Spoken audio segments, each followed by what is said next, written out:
Namaste, my darlings, and we continue our wisdom sharing, and we're going to the next interesting question. So, Vadim, can you please tell me right now there is so much chaos, there are so many things happening at the same time, there's so many international conflicts happening, there's so many things happening in my country. Please tell, how should I get centered at this period of time? How I can hear myself at this chaos of reality? Thank you very much for being sincere, as truly we're right now are going through a strong shift of reality. The dynamics of the past years, 3, 4, 5 years, is just tremendous. I don't think that we had such a strong impact and influence on the consciousness and the nervous system of humanity for the last 70 years. I mean, last time people had such stress was around the Second World War. So it is truly important to understand that we're being distracted every day here by different information, by different events all the time. And as you know, and I have shared it many times, that the most important practice that we need to learn to develop is to focus on who? Yes, to focus on ourselves. What helps to focus on ourselves? Any practices that you do that help you to stay focused on yourself. On what can you focus? You can focus on your physical body.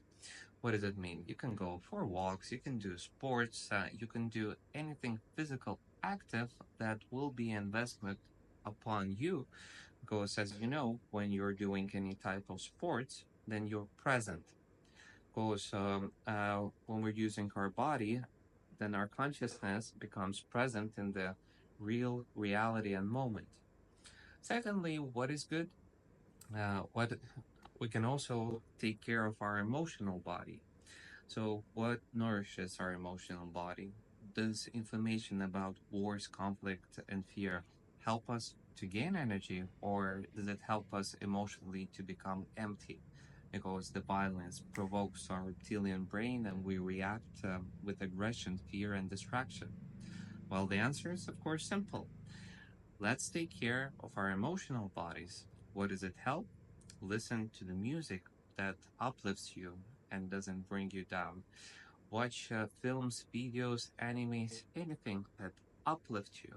Try to use this information and meet those people with who you have nourishing talks about the soul, not about the outer world, not about politics, not about movie stars or film stars, not about films, but meet with the people with who you can have soulful talks about that which you feel inside, that that will nourish your soul. Put aside people who distract you from yourself. Those people carry responsibility for their lives. And if they're not helping you to become more happy and they don't assist you in understanding yourself better and they don't make you feel better after you spend time with them, push them aside. The moment you push them aside, new people will come. Thirdly, mental clearance. Try to focus your mind on the things which uplift your soul and help you better to understand yourself. Use that information that helps you to study yourself, to study life, to oh, to study the world, and one of the most easiest way how to create for the mental body an interesting path of development: travel. If you don't know what to do, travel. As traveling really helps to get out from the old algorithms, and if your community and people around your family and culture are all stuck with different type of information and news, then I just highly recommend go for a journey. You can do it even to the next city. You can go for the nature. You can go to a different country. You can set yourself out a travel.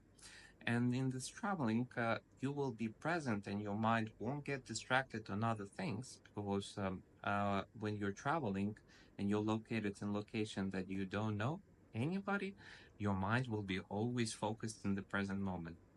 Just remember yourself in a new city, in a new country, you're totally present because everything is interesting.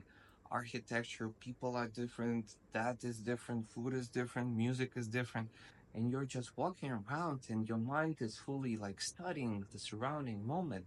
And through this, you're like in a computer game, you're gathering a lot of different information and actually you're growing through that because you're studying life. And life study means to study yourself because you have an interaction, active interaction with the surrounding world.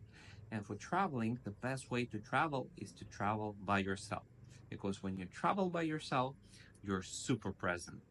And you then start to see how life is always communicating with you, is guiding you, is protecting you, and how your higher self and your soul is showing you the way. But this can be only unfolded when you go for this travel. And of course, the spiritual one, meditate.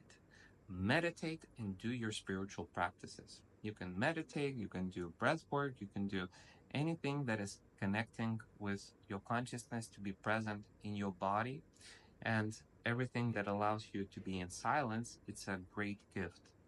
So follow these advices, and I'm sure you will overcome this chaos that is pushed upon us. Because every chaos is actually harmony on a more higher level and form. And when you're focusing on your soul and your higher self, through this chaos, you will guide yourself to a more beautiful life and reality. So keep the focus on that what matters for you and don't be distracted by the manipulations which are happening around you and you will open up the true happiness of life, even through the hardest moments of human history. Namaste.